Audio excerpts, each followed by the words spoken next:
We're going streaking. The Nuggets are 2-0. Since David Adelman takes over as Nuggets head coach, is the firing of Michael Malone and Calvin Booth the only thing that was standing in the way of the Nuggets becoming a contender again? Jamal Murray returns. Clutch AF. Jokic triple-double king. Lots to talk about on Locked On Nuggets.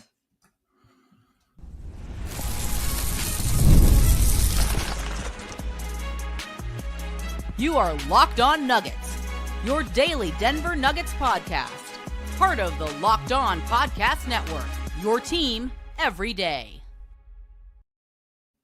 Welcome to Locked On Nuggets, your daily Denver Nuggets podcast. Part of the Locked On Podcast Network, your team every day. Thanks for joining us and making us part of your day, being with us Monday through Friday and on the weekend here on a Saturday, being an everydayer, hanging out with us every day, whether at youtube.com/Locked On Nuggets and join the 9,700 plus subscribers.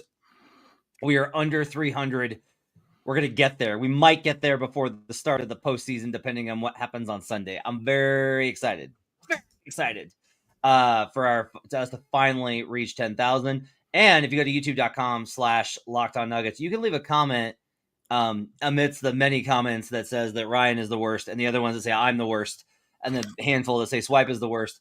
And you can, and the other ones that just say go Lakers. And you can tell us what you want to see us do when we hit 10,000. We've been chasing this all year, so we got to do something. So let us know what you want to see when we get to 10,000 subscribers. My name is Matt Moore. I'm the senior NBA writer for the Action Network. I write a Substack called thedenverdig.com. I have a piece up that describes kind of the aftermath of what we've seen in the last couple of days, the conversations about Russell Westbrook, Jokic's reaction to the Malone firing, as well as some things that we saw different in the Kings game. I'll have another article up over this weekend following the Nuggets game on Sunday and the other games as we look forward to either play-in appearance or more likely, knock on wood, a Western Conference first round series versus an opponent yet to be named. We'll get into that later. We can name them. I'm joined by Ryan Blackburn of Mile High Sports.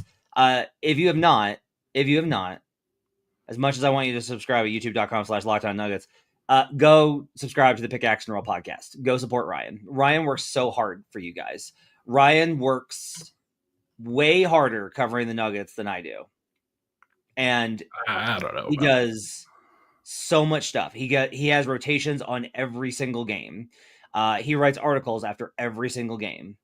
He does so much stuff, including not being on camera when he needs to break down. He's got the box score. All of them. All the box scores. All 41. From this season. So go support him at Mile High Sports and the Pickaxe and Roll podcast. Today's show, we'll talk about the win over the Grizzlies. We'll talk about tiebreakers. We'll talk about Jamal Murray. We'll get into all of it. I'm drinking coffee. It is 12:25 in the morning. I've got some soda. Probably the worst decision if I'm being honest, but no, we've been grinding, man. This has been a long week, and yes, it's I remember when I was asleep when Michael Malone and Calvin Booth got fired. That was the last time I slept this week. But it was an interesting week, and this turnaround I think is pretty emblematic of playing hard goes a long way, and playing with discipline and intensity and execution goes a long way. And I think we saw that tonight. Can I cop to a bias? Sure. Because I think it's important. I think it's important to be aware of these things. So I'm always trying to have the most objective view of the league and the most accurate view. Accuracy was the thing I kind of singled out, where it's I just want to be accurate. And it's why I don't like reframing things in revisionist history after the fact. And it's why I don't like doing being subject to confirmation bias or recent. I try and fight through all those things because I want to have. It's a stupid thing considering we're just talking about guys hooping, but I want to pursue a level of truth. That's what I'm really trying to get to. Is I am trying to find whatever truth I can find in this game. I will cop to a bias that. I really loved covering Michael Malone, and I had a lot of respect for him. Wasn't a perfect guy. You're always going to find people that disagreed or had bad experiences. By and large, the people I've talked to have had very different experiences from some of the ones that other people have talked to. I love covering Michael Malone. And so the fact that the Nuggets are 2-0 after firing him, I'm resistant to it because I'm just like, that makes it seem like Malone was the problem. And I just think that's way too simplistic. Of course. And I think that that's unfair to Michael Malone and what he's done to just be like, see, they got rid of Mo and now they're unstoppable. And I'm just like, come on, man. Yeah. But I also, at the same time, cannot deny the palpable and very real shift in the energy. I think they should have shifted this energy on their own. I think they should have listened to their coach. I think they should have done the work, but they didn't. And for whatever reason, now that he's gone and Calvin Booth's gone, they are, and it's working, and it's been effective. And Adelman made some really great adjustments tonight, particularly in the second half we'll talk about. But I kind of wanted to start there just by being like, you have to keep me honest here, Ryan, because like, I do think that large part of this is just like, yeah, they played the Kings and the Grizzlies on an altitude back-to-back. But the energy is palpably different. Yeah. And optimistic. Like, you have to be optimistic about Denver. It has to look in the immediate aftermath like not only the right move, but the absolute best move because of the short-term boost it has given the team.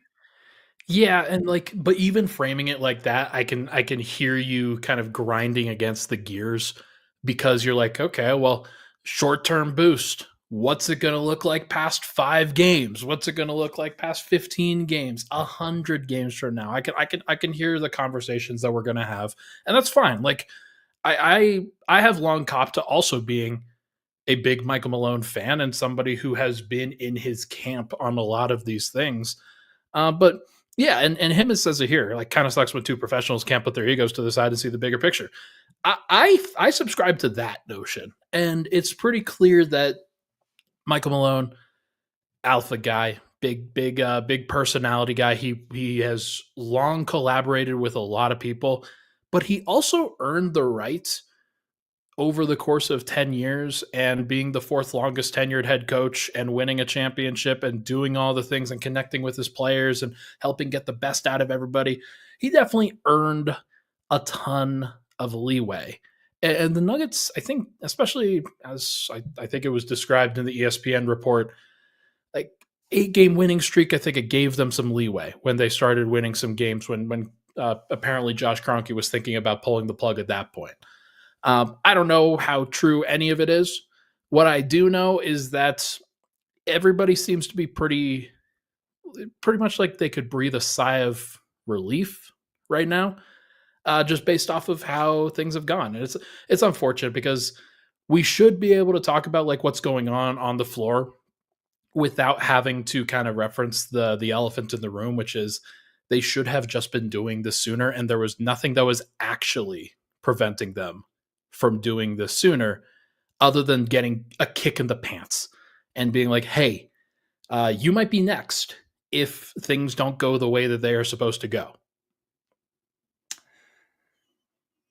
Let's talk about this game. Nikola Jokic, 26 points, 16 rebounds, 13 assists. He locks up, averaging a triple-double on the season, the first center to do so since Wilt. Yes? No, first center ever. Wilt never averaged a triple-double. That's crazy. I don't believe you. First center to ever. I don't believe he scored 100. Oscar and we'll come back to that in the offseason. Moon landing. 100-point denier. Yeah. All right. Well, when's your pod with Michael Porter Jr.? So Jokic does that. That's amazing. They trail for the vast majority of this game. And there was like a tactical adjustment I want to talk about in the second segment, but what was your big takeaway from this performance?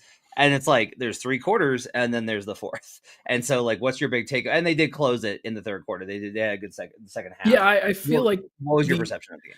The lack of 3-point shooting and the lack of 3-point success on the offensive end really put them behind the 8 ball in a lot of reasons. And like, actually it was the 3-point story on both sides of the floor, because I believe they allowed 31 3-point attempts in the first half. I know that was a tactical adjustment that you wanted to shift to, but Denver they went 1 of 15 in the first half.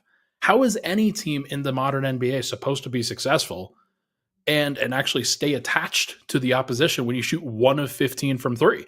It's hard. It's a really, really difficult thing. So the fact that they were able to stay attached, one, it shows how tired the Grizzlies were. because they should have been blowing Denver off the floor. There's no question at that point that they should have been doing that. But the other thing was that, and Big Honey says it here, AG was amazing. Like, he was flat out awesome in this game, just doing everything the team needed him to do as a scorer.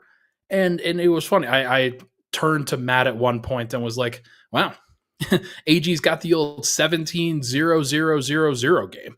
And it's funny because, like, Mike was rebounding, Jokic was passing, Murray was kind of doing meh, Christian was doing some stuff. But AG's role in the first half was to keep them afloat. And he did a good job. And that's kind of how things work sometimes, especially in a playoff environment. I asked this to David Adelman, and he gave a good response, mostly focused on Russell Westbrook. But, like, Denver is going to need to get weird. They're going to need to win in different ways. And every game that they play in the playoffs is going to be uncomfortable. And finding ways to just survive, even if it means AG gets 30 plus and other guys get 15, then sometimes you got to do it like that. So glad to see Denver find a way to win, even while the shots weren't going down. Coming up, we'll talk about Jamal Murray's clutch performance. We'll get into the tactical adjustment that David Adelman made to get the Nuggets back into this game defensively. We'll talk about Jokic post-game comments. A lot more coming up on Locked On Nuggets. NBA fans, get ready. They swoosh, you save. Thanks to Dash Pass, every time a player drops 50 or more points in a game, you score a huge deal the next day. There's going to be so many of these over the next couple of weeks. It's simple. When any player scores 50 or more in a game during the 24-25 NBA season, Dash Pass members get 50% off an order, up to $10 off the next day from noon to midnight. Here's a few ways you can take advantage of this deal.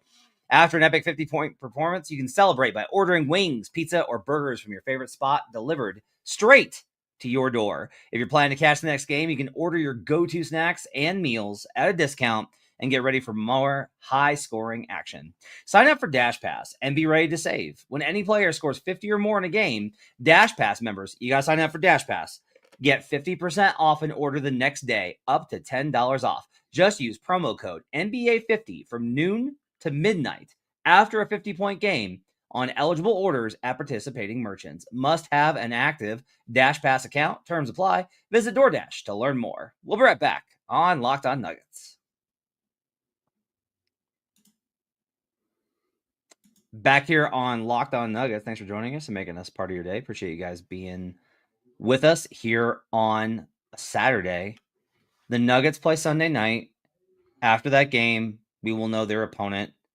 I am doing Buckets live after the conclusion of the regular season, and then I kind of write stuff. So we will do our usual show on Sunday night at around 10-ish Mountain Time.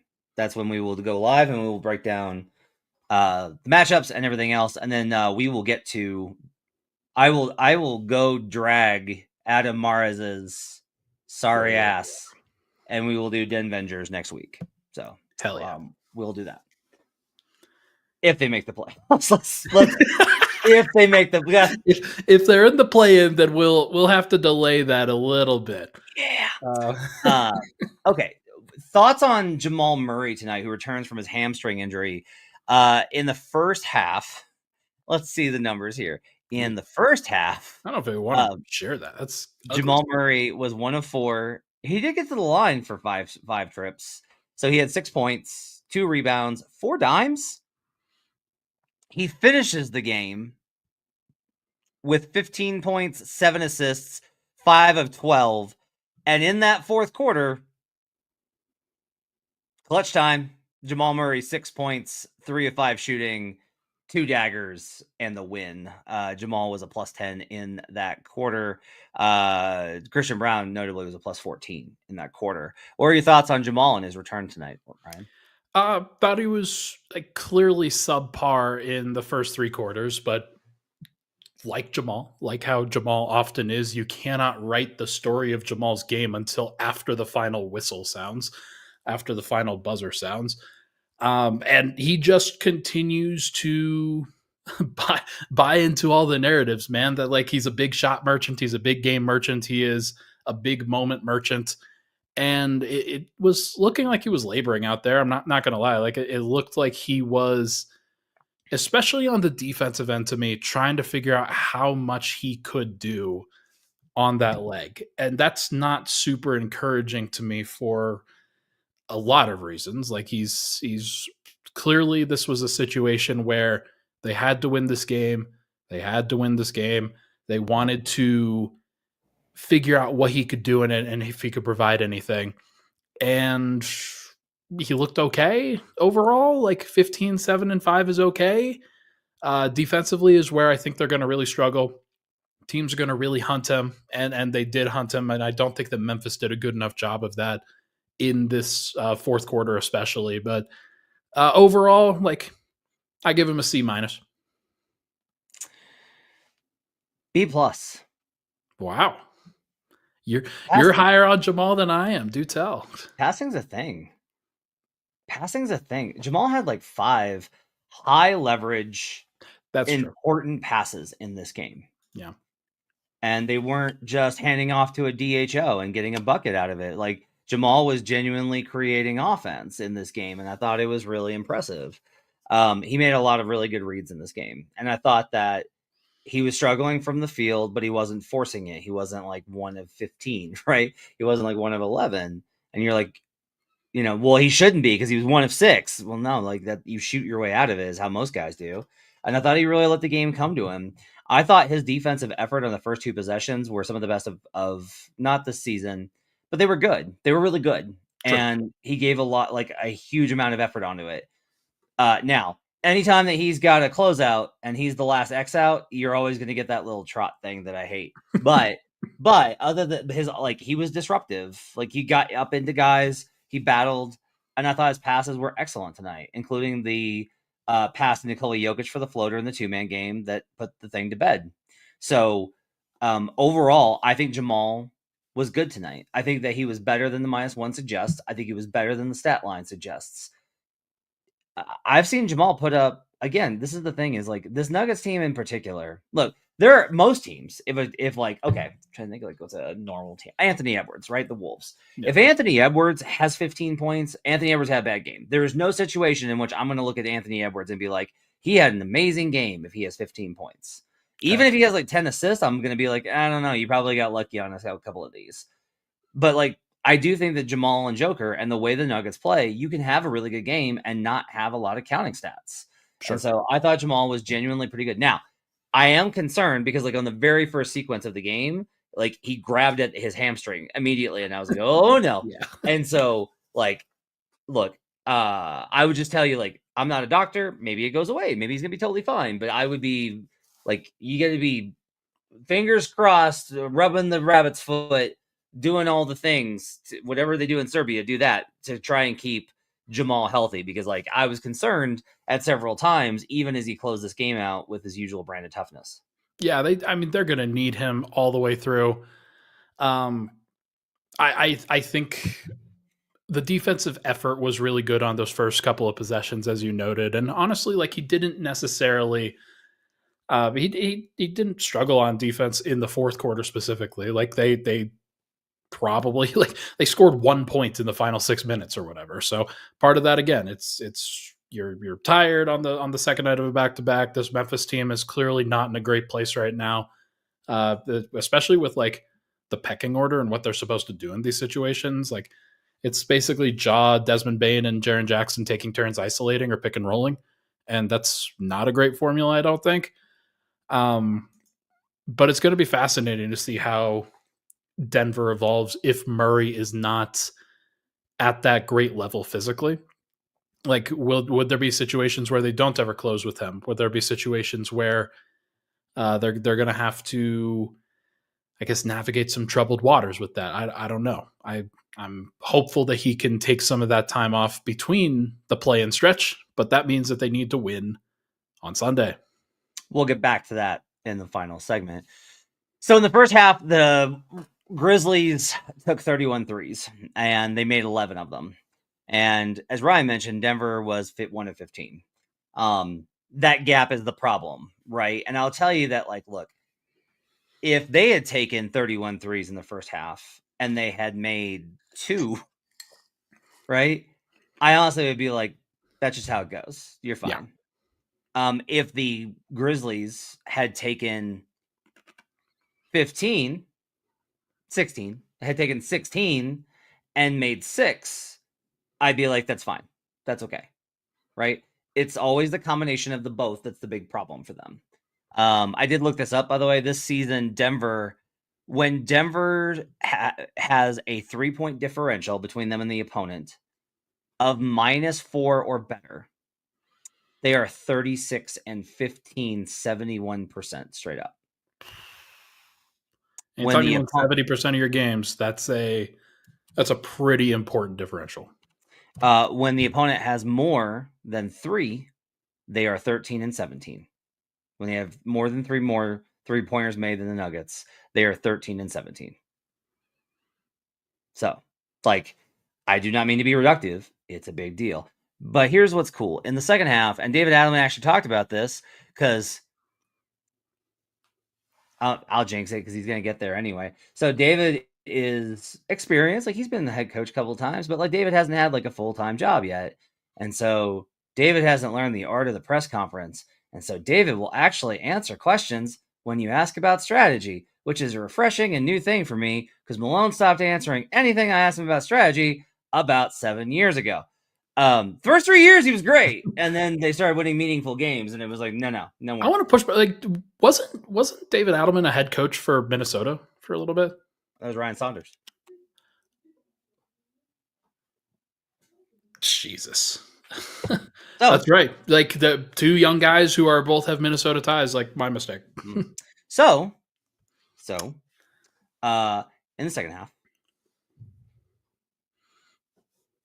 the Nuggets only allowed 31 first half. In the second half, they only allowed 12. And here's what Adelman said. He said that was our big adjustment at halftime was we decided to pull Jokic back and have him play drop. And we've talked about this a lot, right? Playing drop allows you to stay home on the shooters. You don't have to help down because Joker's already there. You're building an interior force to prevent the layups. See, you can like help in, but you don't have to come all the way into the middle of the lane and then jump back out. And what Adelman said is like, it probably looked like bad defense because we're giving up floaters and pull up jumpers, but we're willing to live with those if they're not getting catch and shoot threes. Right. And like at that point, it was everything I had in me not to fall to my knees and scream hallelujah because like, this is the entire thing I've been yelling about all year. Yeah. There's 2 things that killed Denver defensively: transition and the weak side rotations out of their base coverage of at the level. I asked Jamal about it, and my question I was trying to get to was like, is this team a little bit better equipped to run drop?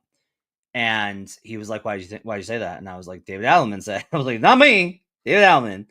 And he was like, it's just the personnel because it's like with Ja. You can't do that. And Edie specifically as well. Like a little bit different if it's Jaren Jackson. Yeah. And so it's personnel based, which I get. Like they'll play different personnel versus different matchups. I get that.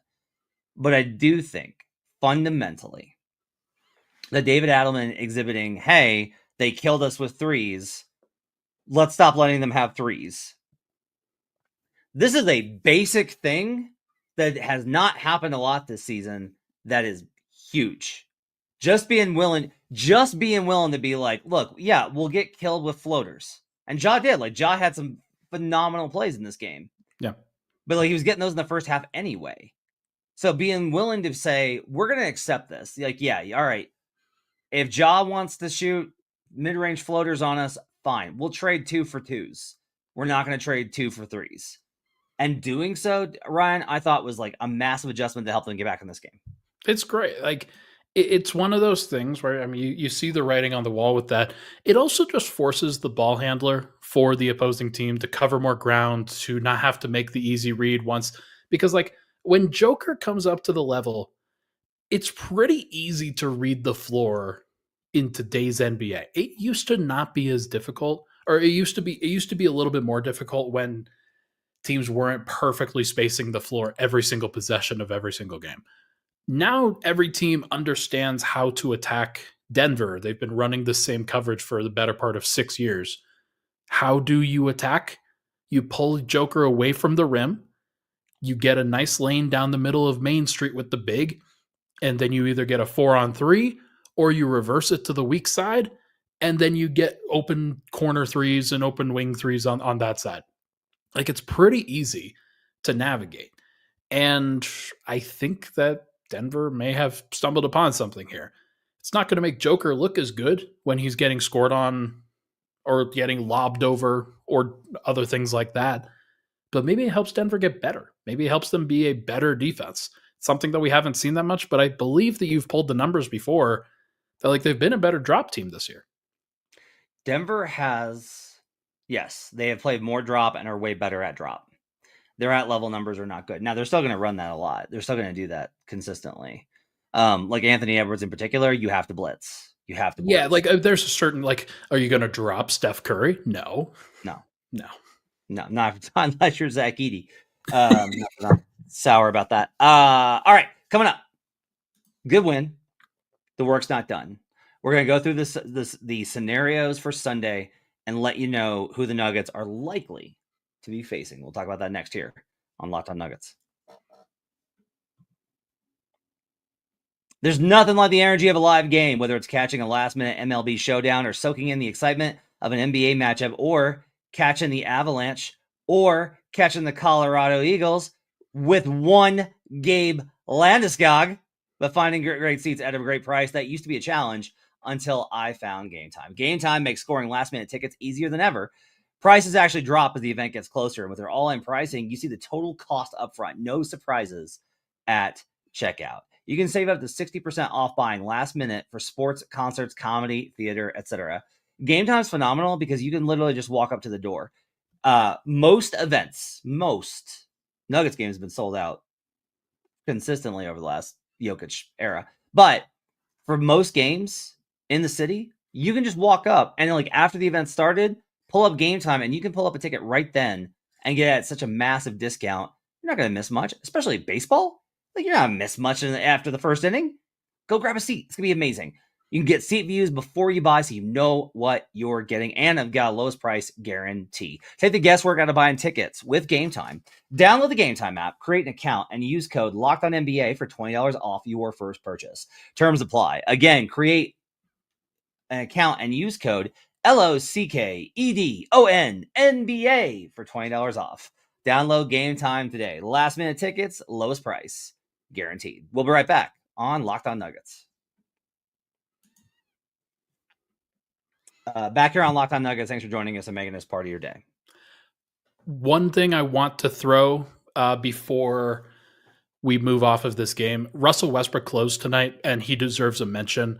He was very good. Like, just the hustle for him defensively and a lot of the plays that he made, the transition offense that he was able to generate. There were a lot of fantastic plays that Russ made tonight, and David Adelman made sure to mention that when I asked him about Russ and AG. Was that, hey, narrative kind of cropped up that I was trying to cut Russ's minutes. No, that wasn't the thing. He was playing the guys in Sacramento that deserved to play based off of what they're going to try to do to win the game. And tonight he played the guys that were going to help them win the game. And Russell Westbrook was one of those 5 guys and absolutely deserved to be out there. Very interesting, I thought, from Adelman. Very interesting. So that's a great point. It's too bad no one will remember that you said this, and they will continue to think that you hate Russell Westbrook. I know. It does. But it's my lot in life. I just completely villainized when there's no fault ever. I've never had anything that I've ever said that's been wrong. So for some reason, I have decided, and I don't know when I started this. I think 2014 was the first time I started doing it. I decided to like learn everything I could about the tiebreaker situations because I noticed like, wow, like these teams wind up tied a lot, and the tiebreakers actually matter. And I've gotten better and better and better and better and better and better and better at it to the point where I was driving home and a writer at The Athletic called me in a conference room with 3 other individuals, including a team employee, and asked me, can you explain this tiebreaker for us because we don't get it? It's the dumbest thing to be an expert about, in the entire world. It's only relevant for 2 days. You guys should have heard Matt dealing in the media room tonight. Everybody was asking, who can we ask? Like, how does this work? What happens if 3 teams are tied? What happens if 4 teams are tied? Call your boy Matt Moore. He's like, better call Saul, man. My favorite part is that Katie Wingy doesn't want any of the details. Yeah. Just tell me what's going to happen or what I need to root for. Here's the long and short of it. The Denver Nuggets have advanced to 49 wins. They can get 50 if they win their game versus the Houston Rockets on Sunday. Wild. If the Clippers win their game, they move to 50. No other team in the NBA Western Conference playoff race that is still up for grabs can get to 50 wins. So Denver goes 4 because they have a head-to-head advantage over the Clippers thanks to going 2-2 in regular season head-to-head matchups and winning conference record. So Denver 4, Clippers 5. One of those extra games, by the way, they were 1-2 in the head-to-head. One of those extra games was put onto the schedule because of the play-in tournament. And you were so mad they had to play them. I know. I was pissed that they had to play the Clippers again because I hate playing the Clippers because they are just so boring to watch and so annoying. Gosh, I love it. Nino says, so Matt, Nuggets should win versus Rockets and root for Clippers. Correct. In that outcome, your path is 4 versus 5, Nuggets with home court versus the Los Angeles Clippers. With a win, you clinch the 4th seed. There is no scenario in which you do not get 4th if you win on Sunday. Now, you're really going to want to root for the Clippers. Here's what happened. I'm sorry? They have the Warriors. Golden State Warriors. And they're going on the road for that one. They're on the road at Chase versus the Warriors. And the Warriors have a reason to win. They are trying to avoid the play-in themselves. So they want to win. They're going to be going hard for that one. And the Clippers are trying to avoid the play-in as well. So there is a reason for all of those teams, for each of those teams to try. But the Clippers, you want them to win so you do not have to face the Minnesota Timberwolves. Like I said, if the Nuggets win and the Warriors win, and the Wolves win, there is now a 3-way tie for 5th. The order of that is determined by cumulative record. The Wolves win that one.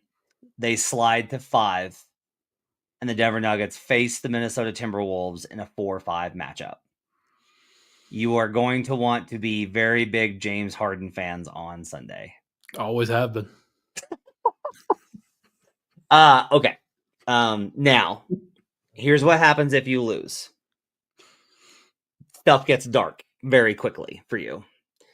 There is a scenario in which you can land 6th, but it involves the Minnesota Timberwolves losing to the Utah Jazz. It is almost impossible for you to get into the 6th spot outside of that scenario. You can land in the 6. I'm finding my tiebreaker.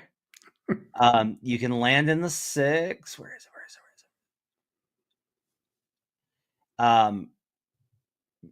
Yes. If the Nuggets lose and the Clippers win, that's actually the outcome you want. If you lose to the Rockets and the Clippers beat the Warriors top out at 48 wins. You would be at 49, so you finish above the Warriors. You lose the head-to-head tiebreaker with Minnesota, so they go 5. So 4 Clippers, 5 Wolves, 6 Nuggets versus the number 3 seed Lakers. That's how that works. Not sure if that's one that I would want to have happen, but you do avoid the play-in that scenario. Look, here's the thing. We were talking about this on the way out. I think you probably just have to face your demons with the T-Wolves, if that's the case. If you get the Clippers, then great. That's going to be a tough matchup. And Brendan Vogt actually shared a nice little hot take that he would rather face the Wolves than the Clippers right now. because the Clippers have shown some pretty tough stuff, especially against a team like Denver. I think that there's still something psychological with the Wolves, and you're going to have to get over that at some point. The Lakers were like this was exactly what happened with the Lakers against Denver last year, where they were hoping, all right, let's see if we could exercise those demons against the Nuggets, and we'll just do it in the first round. And then they had Jamal Murray hit 2 game winners in game 2 and game 5 to like break their hearts again and again. And they basically broke that team. Now, like, will Denver suffer a similar fate against the T-Wolves? I don't know. Like, I'm worried about Murray in that series. Not going to lie. If the Nuggets win and the Wolves lose, okay, so Wolves lose, and then the Clippers lose to the Warriors, you face the Warriors in the 4-5. Nuggets at 50 wins, Warriors at 49 wins, and tiebreaker over the Clippers. The Wolves slide all the way to the 8th seed in that scenario. Sick. Get them as far away from me as possible. Well, no, that's the problem. Is in that scenario, you face the Warriors and then the winner of Thunder Wolves. If they lose the play-in, if the Wolves lose the 7-8 play-in. Right. So there's other permutations I can run you through, but that's what you need to know. Yeah. Is you want to beat Houston because you want home court. You can't risk it. Like, you got to beat Houston. Yeah. Beat Houston, root for Clippers. That's your scenario. That's it. You beat Houston, Clippers win. There's no scenario. It doesn't matter what else happens. You win, you're 4. Clippers win, they're 5. That's it. So you want to win and root for the Los Angeles Clippers. That's it. Okay. There is, by the way, there are, if you're wondering about the play-in tournament, if you lose, you are very much in danger of falling into the play-in. But there was a discussion in the media room that it's not the worst situation in the world if you win the 7-8 game, and then you face Houston in the first round. Yep. And I don't believe there's any way for you to fall to 8. I have not found a scenario where you fall to 8 yet. So you got that going for you.